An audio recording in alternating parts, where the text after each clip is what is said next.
大家好，我是慧慧。记得小时候，2张韭菜饼、1碗绿豆粥的晚餐就特别的满足。幸福就这么简单，那我们就一起来做吧。先用高压锅把绿豆粥熬上，准备1/4杯的圆米、1/4杯的糯米、1/2杯的绿豆以及1/4杯的藜麦，总共300克左右。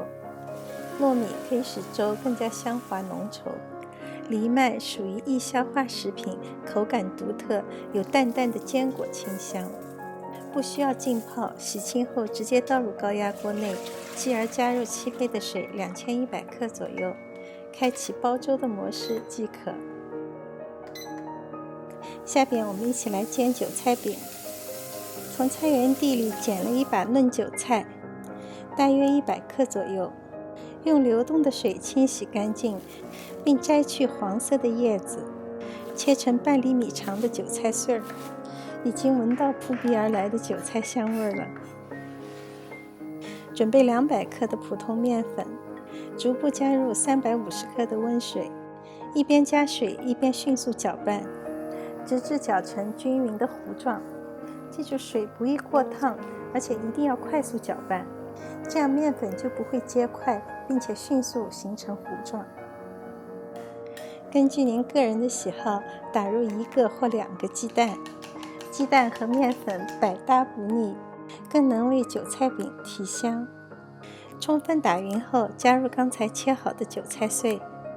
调味也非常简单，只要加入1/2茶匙的盐和1/2茶匙的糖即可。充分搅匀后，就可以上锅煎了。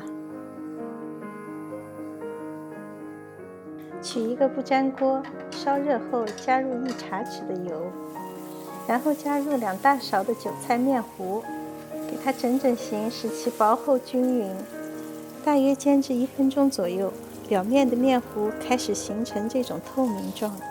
沿着饼的边缘轻轻地铲一圈，以防止其粘在锅底。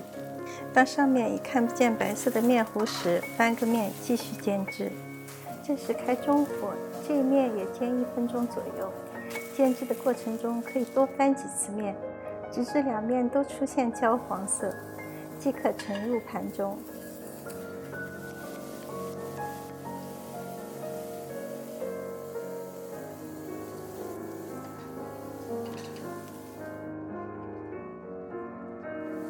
按照视频的配方，可以煎出5个中等大小、薄厚均匀的韭菜饼。您可以切成片儿，或者卷成卷儿，怎么吃都行。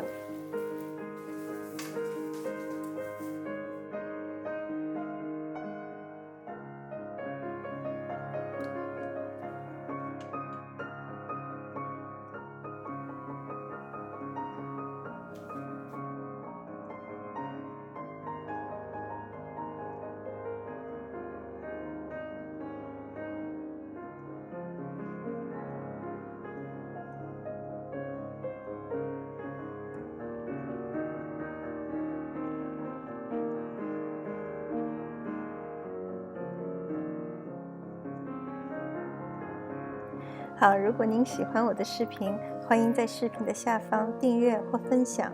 谢谢您的收看，我们下期再见。